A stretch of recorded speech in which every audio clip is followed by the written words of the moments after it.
வணக்கம் நண்பர்களே! நாம இந்த வீடியோல ஐயப்பன் நடந்து சென்ற பாரம்பரியமான பெரிய பாதைய பத்தி தான் நாம இந்த வீடியோல டீட்டெயிலா பார்க்க போறோம். பெரிய பாதையோட பயணம் வந்து எங்கேருந்து ஆரம்பிக்குதுன்னு பார்த்தீங்கன்னா, எருமேலி அப்படின்ற இடத்துல இருந்து பம்பை நதி வரைக்குமே நடந்து தாங்க வரணும். அந்த தூரம் வந்து பார்த்தீங்கன்னா 40 கிலோமீட்டர் வருதுங்க. இதே சிறிய பாதை அப்படின்னு பார்த்தீங்கன்னா, பம்பை வரைக்கும் நேரா பஸ்ல வந்து இறங்கிட்டு, அங்கேருந்து சபரிமலைக்கு நடந்தே போற மாதிரி இருக்கும். அது வந்து சிறிய பாதை. பெரிய பாதையோட மொத்த தூரம் வந்து பார்த்தீங்கன்னா, 45 கிலோமீட்டர்லேருந்து 50 கிலோமீட்டர் வரைக்கும் இருக்குதுங்க. நான் இந்த பதிவுல சொல்ற தூரம் கொஞ்சம் வேறுபடலாம். நான் சொல்ற தகவல்ல வேற எதுவும் தவறுகள் இருந்துச்சுனாக்கா, கண்டிப்பா கமெண்ட்ல சொல்லுங்க. நான் என்னோட தவற திருத்திக்கிறேன். வாங்க வீடியோக்குள்ள போகலாம்.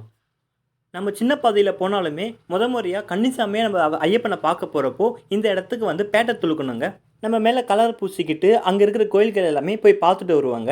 அங்க இருக்கிற முக்கியமான கோயில்கள் என்னென்னன்னு பார்த்தீங்கன்னா, பாபர் மசூதி, தர்மசாஸ்தா கோயில், இந்த கோயில்லாம் பார்த்துட்டு நம்மளோட பயணத்த ஆரம்பிக்கலாங்க. பெரிய பாதையோட பயணத்துல முதல்ல நம்ம பார்க்குற கோயில் 4லேருந்து ஒரு 5 கிலோமீட்டர் தூரத்துல இருக்கிற பாலபத்ரா தேவி கோயில் தாங்க. இந்த கோயில் தான் வந்து பெரிய பாதையோட ஒரு என்ட்ரி பாயிண்ட்டா இருக்குங்க. ஒரு சிலர் என்ன பண்ணுவாங்க அப்படின்னாக்கா, எருமேலியிலேருந்து பாலபத்ரா கோயில் வரைக்கும் ஆட்டோ புடிச்சு வந்துட்டு, அந்த கோயில்லேருந்து பயணத்த ஸ்டார்ட் பண்ணுவாங்க. ஏன்னா, அந்த எருமேலியிலேருந்து அந்த கோயில் வர வரைக்குமே தார் ரோடா இருக்கும். ரொம்ப வெயிலா இருக்கிறதுனால, ஒரு சிலர் அந்த மாரி பண்ணுவாங்க. அதற்கு அடுத்தபடியா செக் போஸ்ட் வந்து முதல்ல வருங்க. அந்த கோயில் ஃபாலோ பண்ணிட்டு போயிட்டோம் அப்படின்னாக்கா, அந்த இடத்துல வந்து செக் போஸ்ட்ல வந்து ஒரு சில டைம் லாக் பண்ணுவாங்க. இந்த இடத்துல அலோ பண்ணா தான் நம்ம பெரிய பாதையில பயணிக்க முடியும். அந்த இடத்துல அலோ பண்ணல அப்படின்னாக்கா, நம்மளால பெரிய பாதைக்கு போக முடியாது. திரும்பி வந்துர வேண்டியதாங்க. அந்த இடத்துல வந்து பார்த்தீங்கன்னா, என்ட்ரி டிக்கெட் வந்து குடுப்பாங்க. பெரிய பாதைக்கு போறோம் அப்படின்னாக்கா, ஒரு என்ட்ரி டிக்கெட் குடுப்பாங்க. நம்ம பெரிய பாதையில வந்திருக்கோம் அப்படின்றதுக்காக. அது எல்லா வருஷமும் குடுக்கறதில்ல. லாஸ்ட் வருஷம் வந்து குடுத்துருந்தாங்க. அதே மாதிரி இந்த வருஷமும் குடுத்தாங்க அப்படின்னாக்கா நல்லாருக்கும். அந்த பாஸ் எதுக்குன்னு பார்த்தீங்கன்னா, நம்ப பம்பை வரைக்குமே நடந்து தான் போயிருக்கோம் இல்லையா? அதுக்கடுத்தது பம்பையிலேருந்து மேல வந்து பார்த்தீங்கன்னா, நெறைய இடத்துல லாக் பண்ணுவாங்க. லாக் பண்ணி நமக்கு இன்னும் நேரம் காத்திருக்க நேரம் அதிகமாகும். கால் வலிலாம் ரொம்ப அதிகமா இருக்கும் அப்படின்றனால, பெரிய பாதையில வரவங்களுக்கு தனியா டிக்கெட் குடுப்பாங்க. ஸோ, அத பாஸ் நம்ம காமிச்சுக்கிட்டு லைன்ல நிக்காம நம்ம மட்டும் சீக்கிரமாவே போயிடலாங்க. செல்லும் வழி எல்லாமே வந்து சரணம் பாடிக்கிட்டே தாங்க போவாங்க. சரணம் பாடிக்கிட்டே போறப்போ கால் வலி அந்த அளவுக்கு எதுவுமே தெரியாது. வழியில ஆங்காங்கே நெறையா வந்து ஊற்று தண்ணீகள், அருவிகள் மாதிரி போயிட்டு இருக்கும். அந்த அருவிகள் எல்லாமே காலுக்கு இதமாவே இருக்கும்ங்க. சுத்தி நெறையா மரங்கள் இருக்கிறதுனால, நமக்கு வந்து வெயில் அந்த அளவுக்கு தெரியாது. நம்ம பாதையில அழகா நடந்து போயிட்டே இருக்கலாங்க. போற வழி எல்லாமே கொஞ்சம் கொஞ்சம் கடைகளுமே இருக்கும். அ அந்த இடத்துல நம்ப ஏதாச்சும் தேவைப்பட்டுச்சு அப்படின்னாக்கா, வாங்கி சாப்பிடலாங்க. ஆரம்பத்தில வந்து பார்த்தீங்கன்னா, எல்லா இடமுமே வந்து சமதள பகுதியா தாங்க இருக்கும். அதுக்கு அடுத்தது கொஞ்சம் தூரம் போனதும், சுத்தி மரங்கள் வந்து அந்த அளவுக்கு இருக்காது. வெயில்ல நடந்து போற மாதிரியே இருக்குங்க. இந்த சபரிமலை பயணத்தில நம்ம எல்லா விதமான இடங்களையும் நம்மளால பார்க்க முடியும். ஒத்தையடி பாதையா இருக்கட்டும், சமதள பகுதியா இருக்கட்டும், செங்குத்தான மலைகளா இருக்கட்டும், எல்லா இடத்தையுமே பார்த்துட்டு போற மாதிரியே இருக்குங்க. நம்ம முக்கியமா எடுத்துட்டு போக வேண்டியதுன்னு பார்த்தீங்கன்னா, வாட்டர் பாட்டில் நெறைய எடுத்துட்டு போணுங்க. ஒரு சில டைம் நமக்கு வந்து தண்ணி இல்லாத போது, இந்த மாரி ஊற்று தண்ணீலேருந்து நம்ம புடிச்சு குடிச்சுக்கலாம். அ ரொம்ப வந்து கீழ இறங்கி போற மாதிரியான இடத்துலலாம் வந்து இறங்கி போகாம இருங்க. ஏன்னா, அங்க பாம்புகள் இருக்கலாம், வேற ஏதாவது விலங்குகள் கூட இருக்கிறதுக்கான வாய்ப்புகள் அதிகமா இருக்கும். அதனால நமக்கு கிட்டக இருக்கிற கைக்கு பக்கத்துல இருக்கிற இடமா இருந்தா மட்டும் நீங்க போங்க. மத்தபடி ரிஸ்க் எடுத்து ரொம்ப இறங்கி போறதா இருந்தாக்கா போக வேணாம். நாங்களுமே நெறைய இடத்துல வந்து ஊத்து தண்ணிய தான் எடுத்து குடிச்சுட்டு இருந்தோம். ஏன்னா, எல்லா இடத்துலயும் வந்து காசு குடுத்து தண்ணிய வாங்க முடியாது அப்படின்றதுனால, அ அதே மாதிரி வாட்டர் பாட்டில் வந்து சில்வர் வாட்டர் பாட்டிலா எடுத்துட்டு போங்க. பிளாஸ்டிக் வாட்டர் பாட்டில்லாம் எடுத்துட்டு போகாதீங்க. முடிஞ்ச அளவுக்கு அத அவாய்ட் பண்ணிக்கலாம். நாங்க காலையில 10 மணிக்கு எருமேலியிலேருந்து நடக்க ஸ்டார்ட் பண்ணியிருந்தோம். காலக்கெட்டி சிவபார்வதி கோயிலுக்கு வரத்துக்கு மதியானம் 1 மணி ஆயிடுச்சுங்க. இந்த ஒரு கோயில் முக்கியமான ஒரு இடமா இருக்குது. இந்த இடத்துல அன்னதானமும் போடுறாங்க. அது மட்டும் இல்லாம நட்ஸு, குக்கும்பர் இது எல்லாமே குடுத்தாங்க. அந்த இடத்துல கொஞ்சம் ரெஸ்ட் எடுத்துட்டு, அதுக்கு அடுத்தது பயணத்த நம்ம ஸ்டார்ட் பண்ணலாங்க. காலக்கெட்டி சிவபார்வதி கோயில்லேருந்து ஒரு 20 மினிட்ஸ் டிராவல்ல அழுதக்கடவு கிட்ட நம்ம வந்துடலாம். இது அழுதாமலையோட அடிவாரம்ங்க. அந்த அடிவாரத்திலேயே வந்து ஒரு ஆறுமே போகுது. அந்த ஆத்துல கூட நம்ம குளிக்கலாம்ங்க. உங்களுக்கு உடம்புக்கு முடியல, அப்படி இல்லன்னா வீசிங் ப்ராப்ளம்லாம் இருக்குது அப்படின்னாக்கா, குளிக்கிறத கொஞ்சம் அவாய்ட் பண்ணிக்கோங்க. ஏன்னா ரொம்ப தூரம் நடக்கணும் அப்படின்னாக்கா, மூச்சு வாங்குறதும் இருக்கும். அதனால கொஞ்சம் குளிக்கிறத இந்த இடத்துல அவாய்ட் பண்ணிக்கலாம். அந்த ஆற்று பகுதியில கடந்து வந்ததும் வந்து நமக்கு அ அழுதாமலையோட ஏற்றத்த ஏறலாங்க. அழுதாமலை ஏற்றம் வந்து கொஞ்சம் செங்குத்தா இருக்கும். நமக்கு லைட்டா பருவதமலைக்கு போயிட்டு வர ஃபீலே கிடைக்குங்க. அ வழி எல்லாமே மரத்தோட வேர்கள் எல்லாத்தையும் நம்மளால பார்க்க முடியுங்க. இந்த அழுதாமலையிலேருந்து பார்த்தீங்கன்னா, நெறையா வந்து வனவிலங்குகள் இருந்ததுக்கான ஆதாரங்கள் எல்லாமே இருக்கும். சாணமா இருக்கட்டும், ஆ கால் தடங்களா இருக்கட்டும், எல்லாத்தையும் கொஞ்சம் நம்மளால பார்க்கவே முடியுங்க இந்த இடத்துல. அதுக்கு அடுத்த இடமா நம்ம பார்க்குறது வந்து கல்லிடம் குன்னு அப்படின்ற இடம். நம்ம ஒரு ஒரு இடத்துலயுமே வந்து எந்த இடத்துக்கு வந்திருக்கோன்றத இடத்த போட்டிருப்பாங்க. அந்த இடத்துல வந்து பார்த்தீங்கன்னா, கூழாங்கல் வந்து கீழ இருக்க ஆத்துலேருந்து எடுத்துட்டு வந்து இந்த இடத்துல போடுறாங்க. அதோட ரீசன் ஏன்னு எனக்கும் தெரியல.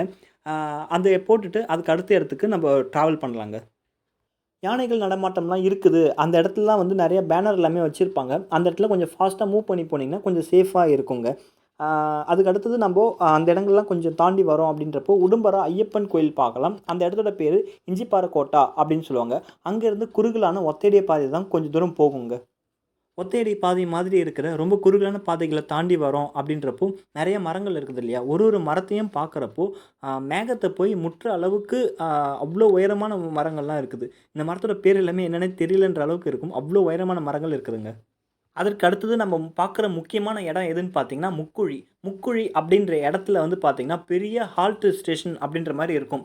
ஏன்னா, நம்ம இந்த இடத்த 5 மணிக்குள்ள கிராஸ் பண்ணல அப்படின்னாக்கா, நமக்கு அலோ பண்ண மாட்டாங்க. நம்ம இங்கேயே ஸ்டே பண்ற மாரி தாங்க இருக்கும். அங்க இருக்கிற கடைகள் எல்லாமே வந்துட்டு, ஆம் எல்லா ஃபுட்டுமே அங்க வந்து அவைலபிளா இருக்கும். அந்த இடத்துல நம்போ வாங்கி சாப்பிட்டுட்டு, அங்கேயே ரெஸ்ட் எடுத்துட்டு, மறுநாள் காலையில 7 மணி போல தாங்க அங்கேருந்து நகர முடியுமே! ஒரு சிலர் வந்து ஃப்ரீயாவே வந்து ஃபுட்டுங்க சாப்பிட்டுட்டீங்கன்னா, நீங்க ஸ்டே பண்ணிக்கலாம் அப்படின்னு சொல்லுவாங்க. ஸ்டார்ட்டிங்லேயே போனீங்க அப்படின்னாக்கா, உங்களுக்கு வந்து சார்ஜஸ் வந்து வாங்குவாங்க. ரூ. 10 ரூ. 20 அப்படின்ட்டு. உங்களுக்கு விருப்பம் போல நீங்க எந்த இடத்துல ஸ்டே பண்ணணும்னு நினைக்கிறீங்களோ, ஸ்டே பண்ணிட்டு மறுநாள் வந்து பயணத்த ஸ்டார்ட் பண்ணலாங்க. முக்குழி அப்படின்ற இந்த இடத்துல வந்து பார்த்தீங்கன்னா, ஈவினிங் 5 மணிக்கு போல கிராஸ் பண்ணணும் இல்லையா? ஆனா, ஆ அழுதாமலை அப்படின்ற இடத்துல வந்துட்டு மதியானம் 2 மணிக்குள்ள நம்ம கிராஸ் பண்ணியிருக்கணும் அப்படின்ட்டு ஒரு ஒரு இடத்துலயும் ஒரு ஒரு ரூல்ஸ் வச்சிருக்காங்க. ஏன்னா, அந்த டைம் தாண்டி நம்ம கிராஸ் பண்ணோம் அப்படின்னாக்கா, இருட்டுல போய் மாட்டிப்போம். அதனால அந்த கஷ்டம் இருக்கக்கூடாதுன்றதுக்காக கரெக்ட்டா இந்த டைம்லேருந்து அந்த டைம்க்குள்ள நம்ம ரீச் ஆயிடும் அப்படின்ற ப்ரெடிக்ட் பண்ணி அந்த இடத்துல ஹால்ட்ட வந்து போட்டுருக்காங்க. ஸோ, இத கண்டிப்பா நீங்க ஃபாலோ பண்ணுங்க. காட்டு விலங்குகள் அதிகமா நடமாட்டம் இருக்கிற இடம் வந்து பார்த்தீங்கன்னா, இந்த முக்குழின்ற இடம் தாங்க. இதனால இந்த இடத்துல வந்து என்ன பண்ணியிருப்பாங்க, நைட் டைம் ஸ்டே பண்றப்போ, சுத்தி வந்து எலக்ட்ரிக் ஷாக் வைக்கிற மாதிரியான இடங்கள் இருக்கும். சோலார் மூலியமா பேட்டரியில ஸ்டோர் பண்ணிட்டு, அந்த பவர் இத வச்சு ஃபுல்லா வந்து லைன் போட்டிருப்பாங்க. அந்த லைன்லாம் எக்காரணத்த கொண்டும் டச் பண்றாதீங்க. அதில கரண்ட் பாஸ் ஆகும். அது மார்னிங் ஆஃப் பண்ணிருவாங்க. இருந்தாலுமே நம்ம சேஃப்டிக்காக அத எல்லாத்தையும் நீங்க டச் பண்ணவே பண்ணிறாதீங்க. ஏன்னா, நம்ம முக்குழியில வந்து பார்த்தீங்கன்னா, ஃப்ரெஷ்ஷா யானை வந்து சாணி போட்டுருக்கிறது, அது போன பாதைகள் எல்லாத்தையும் அழகா பார்க்க முடியும். அது வந்து ஒரு ரியல் ஃபாரஸ்ட் எக்ஸ்பீரியன்ஸ் தான். பல பூச்சிகள் இருக்கும், பல பறவைகள் எல்லாத்தையும் அந்த இடத்துல பார்க்க முடியும். One of the best place in the Sabarimala அப்படின்னு சொன்னோம்னாக்கா, அது இந்த இடம் தாங்க. ஏன் இந்த இடம் ஒன் ஆஃப் த பெஸ்ட் இடம் அப்படின்னு சொல்கிறேன்னு பார்த்தீங்கன்னா, மத்த இடத்துலலாமே வந்து பார்த்தீங்கன்னா, மரங்கள் வந்து கொஞ்சம் தூரம் தூரம் இருக்கும். அந்த அளவுக்கு அடர்த்திலாம் இருக்கவே இருக்காது. ஆனா, இந்த இடத்த கிராஸ் பண்றப்போ உண்மையிலே ஏதோ காட்டுக்குள்ள இருக்கிறோம் அப்படின்ற மாதிரி இருக்கும். ஆம் அந்த அளவுக்கு ஒரு பயத்தையுமே குடுக்குது அந்த இடங்க. அந்த மாதிரி நேரத்தில நமக்கு தைரியத்த குடுக்குறது என்னன்னு பார்த்தீங்கன்னா, "சாமியே சரணம்" அப்படின்னு சொல்றோம் இல்லையா? அந்த ஒரு மந்திரம் தான் வந்து நமக்கு தைரியத்த குடுக்கும். நமக்கு உடம்புக்குள்ள நெறைய எனர்ஜியுமே குடுக்குதுங்க. முக்குழியிலேருந்து 1 மணி நேரத்தில நம்ம பார்க்குற அடுத்த இடம் வந்து பார்த்தீங்கன்னா, வல்லாரம் செட்டா அப்படின்ற இடம்ங்க. அந்த இடத்துலயுமே வந்துட்டு ரொம்ப குறுகலான பாதைகளாக தாங்க இருக்கும். வல்லாரம் செட்டாவுக்கு அடுத்தது நம்ம பார்க்குற இடம் புதுச்சேரி அப்படின்னு இடம். இந்த இடத்துல வந்து பார்த்தீங்கன்னா, கடைகள் ரொம்ப அதிகமாவே இருக்குதுங்க. இந்த இடத்துல பரோட்டா, தோசை, புட்டு அப்படின்ட்டு எல்லா ஃபுட் ஐட்டமும் நமக்கு கிடைக்குது. அந்த இடத்துல நம்போ அ ஆஃப்டர்நூன் லஞ்ச்ச வந்து அங்க முடிச்சுக்கலாம். முடிச்சுட்டு அதுக்கு அடுத்தபடியான இடங்களுக்கு நம்ம ஸ்டார்ட் பண்ணலாங்க. புதுச்சேரின்ற இடத்துல வந்து நமக்கு செக்கிங்குமே பண்ணுவாங்க. நம்போ என்ட்ரி பாஸ் குடுத்தாங்க அப்டின்னாக்கா, இந்த இடத்துல ஒரு சீல் வந்து குடுத்துவாங்க. நம்ம இந்த இடத்தலாம் கடந்து வந்திருக்கோம் அப்டின்றதுக்காக. இந்த இடத்துல வந்து பார்த்தீங்கன்னா, கொஞ்சம் கீழ இறங்கி போற மாரி தான் இருக்கும். அத தாண்டி போனதும் நமக்கு சின்ன ஒரு அருவியுமே வரும். அந்த அருவியிலும் நம்ம நடந்து போகலாம்ங்க. இங்க இருக்கிற தண்ணி எல்லாமே அவ்ளோ கிறிஸ்டல் கிளியரா இருக்குதுங்க. இந்த இடத்த தாண்டுறப்போ ரொம்ப ஜாக்கிரதையா போங்க. வழுக்கி விழறதுக்கான வாய்ப்புகள் அதிகமா இருக்கும். கூழங்கள் அதிகமா இருக்கிறதுனால கால்லயுமே கொஞ்சம் குத்துங்க. ஸோ கொஞ்சம் பொறுமையாவே நடந்து போங்க இந்த இடத்துல. புதுச்சேரிய தாண்டுனதும் நமக்கு அடுத்த வர இடம் என்னன்னு பார்த்தீங்கன்னா, கரிமலை. கரிமலையோட பாட்டம் தான் புதுச்சேரி. ஸோ இந்த இடம் தான் கரிமலை ஏற்றம் அப்படின்னு சொல்றது. கரிமலை ஏற்றம் கடினம் கடினம்னு பாட்டே இருக்குதுங்க. ஆ அந்த இடத்த தான் நம்ம இப்ப பார்த்துக்கிட்டு இருக்கோம். ஆ வழியில எல்லாமே வந்து நெறைய கற்கள் அதிகமா இருக்கிறதுனால, நடக்கிற இது வந்து கொஞ்சம் காம்ப்ளிகேட்டடா தாங்க இருக்கும். கரிமலை ஏற்றத்தில வந்து நெறைய வனவிலங்குகள் இருக்கும். அதிகமா இருக்கிறது வந்து பார்த்தீங்கன்னா, குரங்கு அதிகமா இருக்கும். நீங்க வந்து கேங்கா போறப்போ ஒண்ணாவே போங்க. கொஞ்சம் தனியா போனீங்கனாக்கா, நம்மகிட்ட இருக்கிற பொருள வந்து புடுங்கிட்டு வந்துரும். என்ட்ட வந்து கரெக்ட்டா வந்துடுச்சு. நான் டக்குன்னு பைய தூக்கி போட்டுட்டேன். ஆ பைய தூக்கி போட்டதுக்கப்புறம் தான் ஞாபகம் வந்து ஃபைல்ல ஃபோன்லாம் இருக்குது அப்டின்ட்டு. அதுக்கப்புறம் என்ன ஆனாலும் பரவாயில்லன்ட்டு அது கூட சண்டை போட்டு வர்றதுக்கே ரொம்ப கஷ்டமாயிடுச்சு. அப்புறம் ஃப்ரெண்ட்ஸ் நம்ம கூட வந்த சாமியார்கள் எல்லாருமே வந்து அப்புறம் கொஞ்சம் வந்ததுனால அது கொஞ்சம் ஓடிருச்சு. ஸோ எப்போதுமே நீங்க கும்பலா போறப்போ அந்த அளவுக்கு விலங்குகள் உங்கள்ட்ட வராது. நீங்க தனியா போனீங்க அப்டின்னாக்கா, உங்கள்ட்ட இருந்து ஏதாச்சும் புடுங்குறதுக்கான வாய்ப்புகள் அதிகமா இருக்குதுங்க. ரொம்ப கேர்ஃபுல்லா போங்க இந்த இடத்துலலாம். கரிமலையோட டாப்புக்கு நம்ம வந்துட்டோம். இங்க வந்து சாமி இருப்பாரு. அவர கும்பிட்டுட்டு நம்ம கரிமலை இறக்கத்துல வந்துடலாம். ஆ இந்த கரிமலையில வந்து பார்த்தீங்கன்னா, நம்மளால நெறைய கடைகள் எல்லாமே இந்த இடத்துல வச்சிருக்காங்க. ஆ கரிமலைக்கு அடுத்தது வந்து பார்த்தீங்கன்னா, ஃபுல்லாவே இறக்கம் தான். கரிமலை ஏற்றம் முடிச்சதுக்கப்புறம் இறக்கம் அத விட கடினமா இருக்கும். ரொம்ப சறுக்கி விடும் அப்படின்றனால பொறுமையா, நிதானமா போங்க. அவசரப்பட வேணாம். இங்கேருந்து அதுக்கு அடுத்த இடமா வர்றது வந்து பார்த்தீங்கன்னா, வல்லியானை வட்டம் வரும். அது வரைக்குமே ஃபுல்லா இறக்கம் தாங்க இருக்கும். கரிமலை வந்துட்டோம் அப்படின்னாலே ரொம்ப பக்கத்துல வந்துட்டோம் அப்படின்னு நெனைக்கலாம். ஆனா, இப்போ மலைப்பகுதி அப்படின்றதுனால, அது 2 கிலோமீட்டர், 4 கிலோமீட்டர் அங்கங்க பக்கத்துல போட்டிருப்பாங்க. அப்படி போட்டிருந்தாலுமே வந்து இறக்கம் அப்படின்றதுனால, அந்த பயண தூரம் வந்து ரொம்ப அதிகமா இருக்கும். ஃப்ளாட்டான ஒரு இடத்துல போறதுக்கும், சருகலான இடத்துலயும், மேடான இடத்துலயும் நகர்றது ஒரு அடியுமே வந்து கஷ்டமா இருக்கும் அப்படின்றனால, கிலோமீட்டர் அந்த அளவுக்கு கன்சிடர் பண்ணிக்காதீங்க. ஆனா நான் பார்த்ததுமே வந்து பக்கத்துல வந்துட்டோம் அப்படின்னு நெனச்சோம். ஆனா ஒரு அடியும் எடுத்து வைக்கிறதுக்கு கஷ்டமா இருந்தனால, பயண நேரம் வந்து அதிகமா தான் ஆகும். அது தூரம் அதிகம் அப்படின்ற மைண்ட் செட்லயே போனா தான் அது கரெக்ட்டா இருக்குங்க. 40 கிலோமீட்டர், 50 கிலோமீட்டர் அப்படின்றது கேட்கறதுக்கு ரொம்ப பெரிய விஷயமா இருந்தாலும், நம்ம ஐயப்பன் விரதம் இருந்துட்டு நடந்து போறதுனால, அந்த பெயின் வந்து அந்த அளவுக்கு தெரியாது. ஆனா, நம்ம வந்து அதிகமான ஃப்ரூட்ஸ் அதெல்லாம் எடுத்துக்கிட்டோம் போற வழியில அப்படின்னாக்கா, எனர்ஜெட்டிக்கா அப்படியே இருக்கும். ஸோ தண்ணி அதிகமா குடிங்க. ரொம்ப ஹைட்ரேட்டடா இருங்க. அப்பதான் வந்து நம்மளால இன்னும் கொஞ்சம் ஸ்டாமினாவோட நம்மளால மூவ் பண்ணி போக முடியும். ஸோ இத கண்டிப்பா மனசுல வச்சுக்கோங்க. நீங்க சாப்பிடாம இருந்து ஐயப்பன் பார்த்துட்டு தான் நம்ப சாப்பிடணும் அப்படின்ற ஒரு கட்டாயத்துல இருக்காதீங்க. ஏன்னா நம்ம வந்து டிராவல் பண்றது 2 நாள் டிராவல் பண்றோம். ஸோ அதனால நம்ம ரொம்ப தூரம் நடக்கிறோன்றப்போ, அத நீங்க மைண்ட்ல வச்சுக்கிட்டு நடந்தீங்கன்னா கொஞ்சம் நல்லாயிருக்கும். நீங்க உங்களுக்கு இறங்குறதுக்கு ரொம்ப கஷ்டமா இருக்குது கரிமலையில அப்படின்னாக்கா, அங்கேருந்து ஏதாச்சும் ஒரு குச்சிய வந்து எடுத்துக்கோங்க. அத தாங்கிக்கிட்டு நடந்தீங்கனாக்கா, உங்களுக்கு சப்போர்ட்டுக்கு கரெக்ட்டா இருக்கும். முடிஞ்சாக்கா ஸ்டார்ட்டிங்லே வரப்போ ஏதாச்சும் ஒரு குச்சிய வந்து வாங்கிட்டு வந்தீங்கன்னா, கொஞ்சம் கரெக்ட்டா இருக்கும். ஆனா நம்ம பையெல்லாம் வச்சுன்னு இருக்கோம் அப்படின்றப்போ கொஞ்சம் காம்ப்ளிகேட்டடா தான் இருக்கும். ஸோ அதுக்கு உங்களுக்கு எப்படியோ அந்த மாரி பிளான் பண்ணிக்கோங்க. அ அதுக்கு அடுத்தது நம்ம கீழ வந்துட்டோம் அப்படின்னாக்கா, எப்போ தெரியும் அப்படின்னாக்கா, ரைட் சைட்ல வந்து நமக்கு பம்பா நதியே போறதே தெரியுங்க. இந்த பம்பா நதி கிட்ட வந்துட்டோம் அப்படின்னாலே, ரொம்ப இந்த ஆறு தெரியுதுனாலே பம்பா நதி கிட்ட வந்துட்டோம். ஸோ பயணம் வந்து முடிய போகுது அப்படின்றது தெரியுங்க. அ இறங்குற இடத்துல வந்து என்னென்ன இடங்கள் இருக்கும் அப்படின்னு பார்த்தீங்கன்னா, வல்லியான வட்டமும், சிறியானை வட்டமும் இருக்குங்க.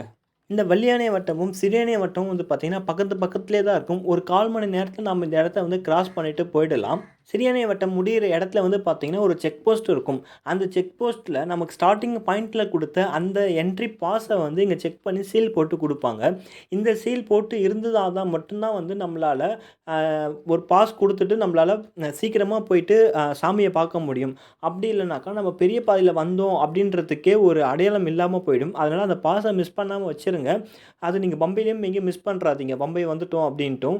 அது கேட்டாங்க அப்படின்னாக்கா, மேல போக உங்களுக்கு வந்து லைன்ல நிக்கணுன்ற அவசியம் இருக்காது. நம்ம இந்த பாஸ் காமிச்சாலே போதும், கிட்ட போயிடலாம் அப்படின்ற மாரி இருக்கும். ஸோ இந்த வருஷமும் அதே மாரி குடுத்தாங்க அப்படின்னா, நல்லாருக்கும். என்ன பண்றாங்கன்னு தெரியல, பார்ப்போம். பம்பை நதிக்கிட்ட வந்துட்டோம் அப்படின்னாலே செம்ம எனர்ஜெட்டிக்கா இருக்கும். ஏன்னா நம்ம வந்துட்டு வந்து பார்த்தீங்கன்னா, முக்காவாசி வழிய வந்து கிராஸ் பண்ணி வந்துட்டோம். இன்னும் கொஞ்சம் தான் அப்படின்ற மாதிரி இருக்கும். இங்க வந்துட்டு பம்பா நதியில குளிச்சதும் பார்த்தீங்கன்னா, மனசுக்கும் சரி, உடம்புக்கும் சரி அவ்வளோ ஸ்ட்ரென்த்தா இருக்குங்க. ஆ இந்த நதியில குளிக்கிறோம் அப்படின்னால நெறைய புண்ணியங்கள் கிடைக்கும் அப்படின்றதும் சொல்றாங்க. இதில வந்து நீங்க வேஷ்டி அதெல்லாம் அதிலேயே போடாம இருக்கிறது நல்லது. அதேமாரி சோப்பு அதெல்லாம் போடாம இருந்தீங்கன்னா, தண்ணி இன்னும் புனித தன்மையோட இருக்குங்க. பம்பையிலேருந்து பார்த்தீங்கன்னாக்கா, நமக்கு வந்து நெறைய ஷெட் போட்டு நடக்கிற மாரி தாங்க இருக்கும். ஆ வெறும் அந்த மண் பாதைகள் அப்படின்றது எதுவுமே இருக்காது. நார்மலான ஒரு இதுவா தான் இருக்கும். முன்னாடி வந்து ரொம்ப வந்து மோசமா தான் இருந்திருக்கு. அதுக்கப்புறம் நெறைய டெவலப்மெண்ட் பண்ணி இப்போ வந்து கைப்புடி வச்சு, நெறையா கல்கள்லாம் வச்சு தான் வச்சிருக்காங்க. நிழலும் இருக்கும். நமக்கு வந்து அந்த அளவுக்கு அ அ மண் தரையில ஏறுறோம், வழுக்குறோம் அப்படின்ற மாதிரியான விஷயங்கள்லாம் எதுவும் இருக்காது. இந்த இடத்துல வந்து அந்த புலிகள் நடமாட்டம், யானைகள் நடமாட்டம் அந்த மாதிரியான எந்த ஒரு பயமுமே இல்லாம இருக்கும். ஆனா இங்க வந்து நீங்க அ நெறைய ப ப பறவைகளும், அணிலு அந்த இதெல்லாம் நீங்க வந்து பார்க்கலாம். இதெல்லாம் பார்த்துட்டு போற வழி எல்லாமே வந்து பார்த்தீங்கன்னா, ரொம்ப வந்து அ கடைகள் நெறையா இருக்கும். அதனால நம்மளுக்கு எந்த ஒரு பிரச்சனையும் இல்லாம இருக்கும். இந்த இடத்துல துளி கூட பயமே இல்லாம போகலாம். ஆனா ஏறி முடிக்கணும். சரி பெரிய பாதையில வந்து முடிச்சுட்டு இங்க வரோம் அப்படின்றப்போ கொஞ்சம் கஷ்டமா தாங்க இருக்கும். இந்த சபரி பீடம் இருக்குது இல்லையா? அது வரைக்குமே வந்து நார்மலா இருக்கும். அதுக்கு அடுத்து கொஞ்சம் தூரம் வந்து பார்த்தீங்கன்னா, நமக்கு கும்பல் அதிகமா சேர ஆரம்பிக்கும். அப்போ நெறைய இடத்துல தடுத்து நிறுத்துவாங்க. நம்மகிட்ட பாஸ் இருந்தது அப்படின்னாக்கா, இந்த மாதிரி லைன்ல நின்னு வராங்க பார்த்தீங்களா? இவங்கலாம் சிறிய பாதையில வந்தவங்க. இப்ப நம்ம பெரிய பாதையில வரோம் அப்படின்றதுக்காக நமக்கு தனியா வந்து பாஸ் காமிச்சுட்டு, அ அ நம்ம மட்டும் உள்ள போலாங்க. 2 வருஷத்துக்கு முன்னாடிலாம் நானுமே வந்து சின்ன பாதையில தான் 2 தடவ போயிருந்தேன். அப்போ வந்து நார்மலான கியூல வந்து சாமி பார்க்குறதுக்கே 30 மணி நேரத்துக்கு மேல எனக்கு லேட்டாவா ஆகியிருந்துச்சு. ஆனா, இப்போ இதில பெரிய பாதையில வந்தோம் அப்படின்றதுனால பாஸ் குடுத்ததால, இங்க வெயிட் பண்ணி இவ்வளோ நேரம் கழிச்சு வர்றதுக்கு நம்ம பெரிய பாதையிலே வந்துடலாம். ஈஸியா போயிடலாம் அப்படின்ற மாதிரியே இருந்தது. ஆ நீங்க சபரிமலைக்கு வரீங்க அப்படின்னாக்கா, கண்டிப்பா பெரிய பாதையிலே வாங்க. பெரிய பாதையில வந்தீங்கனாக்கா, நீங்க இந்த மாரி இடங்கள்லாம் இருக்குதா அப்படின்றதெல்லாம் இருக்கும். அதையும் தாண்டி ஐயப்பன் வந்த ட்ரெடிஷ்னலா பார்த்து அது பாரம்பரியமான பாதை அது. அந்த வழியா தான் வரணும். 48 மைல் தாண்டி 48 நாள் விரதம் இருந்து அ சாமிய பார்த்தா தான் அதுக்கான பலன் கிடைக்கும் அப்படின்றத ஒரு கூற்றே இருக்குது. அதுபடி நீங்க அதுக்காக பிளான் பண்ணி வந்தீங்கன்னா நல்லாயிருக்கும். எங்க கூட வந்த சுவாமிமார்கள் எல்லாருக்குமே வந்து ஒரு நல்லது நடந்திருக்கு. ஸோ உங்களுக்கும் நடக்கும் அப்படின்னு நான் நம்புறேன். அ இந்த 18ஆம் படிக்கிட்ட வர்றப்போ இருக்கிற எனர்ஜி எங்கேருந்து வருதுன்னே தெரியாதுங்க. கண்டிப்பா கால் வலின்றது அந்த டைம்ல தெரியவே தெரியாது. நம்ம சாமிய பார்க்கணும் அப்படின்ற அந்த ஒரு எண்ணம் மட்டும் தான் நமக்கு மைண்ட்ஸ்ல ஓடின்னே இருக்குங்க. அதேமாரி நெறைய இம்ப்ரூவ்மெண்ட் வந்து பண்ணியிருந்தாங்க. சபரிமலைக்கு கிட்ட அந்த 18ஆம் படிக்கிட்ட. முன்னாடி அந்த ஷெட்லாம் கிடையாது. இப்ப அதெல்லாம் போட்டிருக்காங்க. பார்க்க நல்லாவே இருந்ததுங்க. அதே மாதிரி நீங்க சாமி பார்க்க வரீங்க அப்படின்னாக்கா, 11 மணிக்குள்ள நீங்க இங்க ரீச் ஆயிடணும். அப்படி இல்லன்னா ஹரிஹர சுதன் போட்டுட்டாங்க அப்படின்னாக்கா, உங்களுக்கு வந்து நடைய வந்து சாத்திருவாங்க. அதுக்கப்புறம் 3 மணிக்கு மேல தான் உங்களால பார்க்க முடியும். நீங்க அதுக்கேத்த மாதிரி பிளான் பண்ணி வந்துருங்க. 18ஆம் படிக்கிட்ட வந்துட்டீங்க அப்படின்னாலே மொபைல்லாம் யூஸ் பண்ணுறது ஸ்டாப் பண்ணுறங்க. அங்க வந்து பார்த்தீங்கன்னா, கும்பல் அதிகமா இருக்கும். எப்போ வந்து நம்மளோட இது வந்து ஓப்பன் பண்ணி விடுவாங்க அப்படின்றதே தெரியாது. அதனால நெரிசல்ல மாட்டிக்கக்கூடாது அப்படின்றப்போ ஃபுல் அண்ட் ஃபுல் இறைபக்தியோட தான் அந்த இடத்துல இருக்கணும். ஒரு ஒரு படியும் தொட்டு கும்பிட்டுட்டு படி ஏறணும் அப்படின்னு சொல்லுவாங்க. சாமியெல்லாம் நீங்க ரொம்ப மனசுக்கு எது நீங்க வேணுமோ வேண்டி உருகி கேட்டோம் அப்படின்னாக்கா, கண்டிப்பா அது கிடைக்கும் அப்படின்றது தான் ஐதீகம். ஏன்னா, நம்ம பெரிய பாதையில வந்திருக்கோம். அந்த கஷ்டத்துக்கும் அ இறைவன் கண்டிப்பா ஏதாவது குடுப்பாரு அப்படின்றத எல்லாருமே நம்புறாங்க. நீங்களும் கண்டிப்பா அத ஃபாலோ பண்ணுங்க. நம்ம சாமிய பார்த்து முடிச்சுட்டு வந்ததுக்கப்புறம் நேர்த்தியங்கள்லாம் பிரிச்சுட்டு மறுபடியும் நெய் அபிஷேகம் பண்ணுறதுக்கு குடுத்துடலாம். அதுக்கு அடுத்ததா அங்கேயே வந்து நெறைய அன்னதான கூடங்கள்லாம் இருக்குது. அங்க சாப்பிடலாம். நெறைய கடைகளும் இருக்கும். நமக்கு என்ன வேணுமோ அத வாங்கிட்டு வரலாங்க. சபரிமலை அப்படின்னு பார்த்தாலே வந்து நெறையா சிப்ஸ் தான் வாங்கிட்டு வருவாங்க. இங்க வந்து அரவண பிரசாதம் ஒண்ணுன்ட்டு சபரிமலை மேல மட்டும் தான் அது கிடைக்கும். ஒரு பாட்டில் ரூ. 50 அப்படின்னு நெனைக்கிறேன். அதையுமே நீங்க வந்து வாங்கிட்டு போங்க. அது கொஞ்சம் டிஃப்ரெண்ட்டா இருக்கும். நல்லாவும் இருக்குங்க. அதெல்லாம் வாங்கிட்டு ரிலாக்ஸா ஒரு 1 ஹவர், 2 ஹவர்ஸ் உட்காந்து ரெஸ்ட் எடுத்துட்டு, ஆ மறுபடியும் ஒரு தடவ சாமிய வேணா பார்க்கறதுக்கான வாய்ப்புகள் இருந்ததுனா போய் பார்த்துட்டு வந்துருங்க. அதுக்கு ஒரு தனி வழி ஒண்ணு இருக்கும். அந்த வழிய போய் பார்த்துட்டு வரலாம். ஸோ பார்த்துட்டு நீங்க பொறுமையா அப்படியே ரிலாக்ஸா கழுத பாதை வழியா கீழ இறக்கி விடுவாங்க. ஸோ நீங்க அப்படியே வந்துடலாம். ஆ பம்பையில வந்து பார்க்கிங் கிடையாது. அதனால பம்பையிலேருந்து நம்ம பஸ்ஸ புடிச்சு கீழ போயிட்டு, அங்கேருந்து தான் நம்ப வந்த வண்டியில வந்து ஏறுற மாரி இருக்கும். அதில நீங்க வந்து பம்பையில் வந்ததுக்கப்புறமே நீங்க உங்க டிரைவருக்கு வந்து கால் பண்ணி பேசலாம். ஆ முடிஞ்ச அளவுக்கு எல்லாருமே ஒத்துமையா ஒண்ணா போயிட்டு வாங்க. தனித்தனியா போனீங்க அப்படின்னாக்கா மிஸ் ஆயிடுவீங்க. அவங்கள தேடுறதுக்கே ஒரு தனி வேலையாயிடும். இதெல்லாம் நாங்களும் பண்ண மிஸ்டேக், எல்லாரும் பண்ற மிஸ்டேக் தான். அதெல்லாம் கொஞ்சம் அவாய்ட் பண்ணிட்டீங்க அப்படின்னாக்கா டைம் கொஞ்சம் சேவ் ஆகும். இன்னும் நெறைய இடங்கள வந்து நம்மளால பார்க்க முடியுங்க. திரும்பவும் நான் சொல்ற ஒரு விஷயம் என்னன்னாக்கா, ஒரு தடவையாச்சும் பெரிய பாதையில போய் பாருங்க. திரும்ப திரும்ப நீங்க பெரிய பாதையில தான் போவீங்க. ஏன்னா, அந்த இடம் அவ்ளோ சூப்பரா இருக்கும். கண்டிப்பா அதுக்கான பலனும் உங்களுக்கு கிடைக்கும் அப்படின்றத சொல்லி நான் இந்த வீடியோவ முடிச்சுக்கிறேன் ஃப்ரெண்ட்ஸ். இந்த வீடியோ உங்களுக்கு பிடிச்சிருக்கும் அப்படின்னு நெனைக்கிறேன். மாலை போடுற உங்க ஃப்ரெண்ட்ஸுக்கு, ஃபேமிலிக்கு இந்த வீடியோ வந்து ஷேர் பண்ணி விடுங்க. நம்ம சேனல மறக்காம சப்ஸ்கிரைப் பண்ணுங்க. Thank you.